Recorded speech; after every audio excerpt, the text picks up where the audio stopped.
Out of the Dark Night by Achille Mbembe consists of 6 essays and an epilogue that make significant contributions to post-colonial thought and explore the philosophical foundations behind our understanding of geography, particularly Africa's position, and the challenges it faces in the decolonial turn. The first 2 chapters delve into the wave of African decolonization movements during the 20th century. Mbembe goes beyond a mere examination of their historical and sociological significance and seeks to uncover their philosophical relevance. He argues that decolonization, as an event, created a temporal rupture that opened up countless possibilities for the future. Mbembe asserts that the essential philosophical meaning of decolonization lies in the active will to community. This will to community propelled new ways of becoming, aimed at dismantling colonial hierarchies and forging African futures. Drawing on the ideas of Nkrumah and Leopold, Mbembe embraces a dialectical approach that emphasizes the importance of avoiding the imitation of European modernity and instead forging new futures through the merging of African struggles and European colonialism. Paradoxically,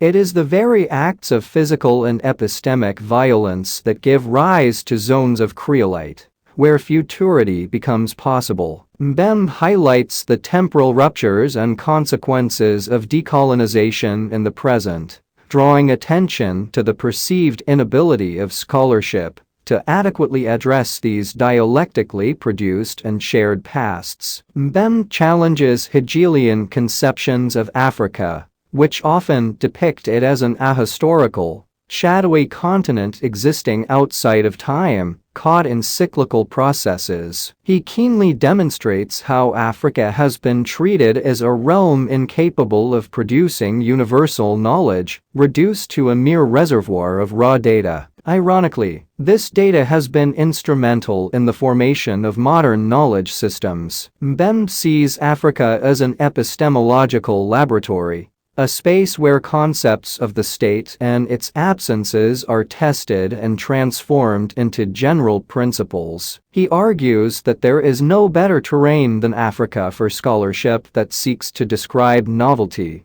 originality, multiplicity, singularity, and complexity. In line with Jean and John Komaroff's perspectives, Mbembe considers Africa as the vanguard of world history and a generative site for social theory and global futures. In the face of global environmental crises, growing economic inequality, and political corruption, it seems that the world is evolving into societies that have long been associated with Africa. Thus, the study of African and planetary crises necessitates a careful examination of the entangled contingencies that sustain neocolonialism and capitalism. Mbembe argues that it is the entangled space between Africa and Europe, between the colonized and colonizer, that offers an epistemic vantage point from which to defamiliarize and reimagine politics. In the second chapter, Mbembe contends that decolonization should not be seen as a singular event, but as a complex, uneven, and varied process that unfolded over an extended period. This perspective aims to recover the diverse genealogies of decolonization, including revolution, mystic exaltation, and futurity. He argues that reducing decolonization to a transfer of power from the metropole to local elites undermines its true nature as an epistemic and structural challenge to Western hegemony. Drawing on Fanon, Mbembe defines decolonization as the radical redefinition of native being, opening up the possibility of becoming a fully human form of being, rather than being treated as an object. From this perspective, decolonization represents a struggle against colonial alienation aiming to heal Black pain and reconstitute the colonial subject. This process of becoming and healing requires the recovery of endogenous knowledge and a repositioning of Africa within the global system. Thus, decolonization becomes a critique of both knowledge in local and global institutions. While endogenous knowledge plays a central role in decolonial praxis, Mbembe expresses doubts about its ability to deliver emancipation.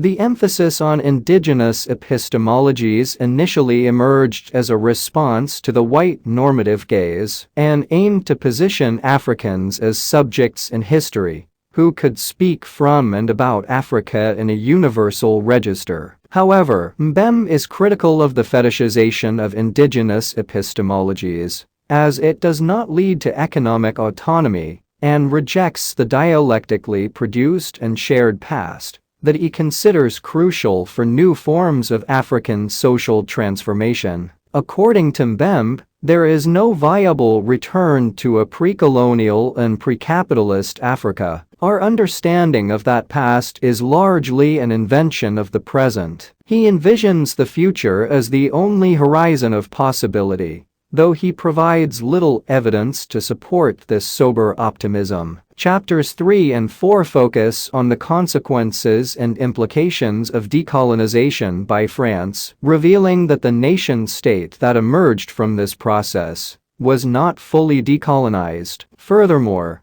the transformations brought about by global capital, examined in Chapter 5, have not fostered decolonization either. Mbembe argues that France underwent a process of decolonization without self-decolonization. This distinction reveals the reality of negation without autonomy, which perpetuates old asymmetries and gives rise to new forms of neocolonial exploitation. It becomes evident that racism as a technology of dispossession persists even after the formal end of colonialism. This argument highlights a clear connection between colonial predation and contemporary forms of neoliberal appropriation. Presently, France's rigid adherence to universal values of reason, equality, and freedom obscures the racial and colonial violence within its borders and beyond. The unwillingness or inability to decolonize is partly linked to a sense of colonial amnesia and a particular notion of the border. Mbembe sees the border as an instrument that shapes the political body,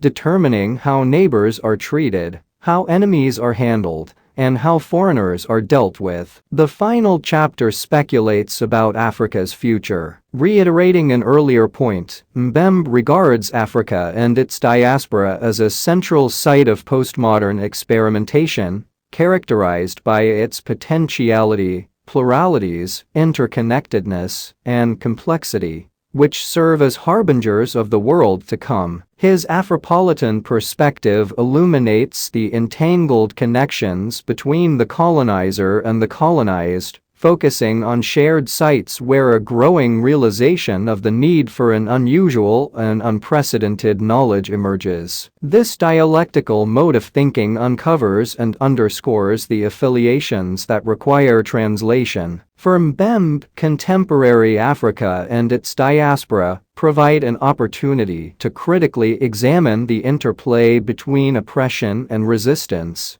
local and global, colonizer and colonized, slave and master, core and periphery. This examination is rooted in the specificities of the continent and the mobility of its population. Mbembe argues that grounded research is not solely about accuracy, but also entails an approach that recognizes the dynamism of the particular, which cannot be reduced to fixed assumptions and categories. His study traverses the sites where the global and the local intersect, navigating the interflows of our shared past, mutual present, and possible future.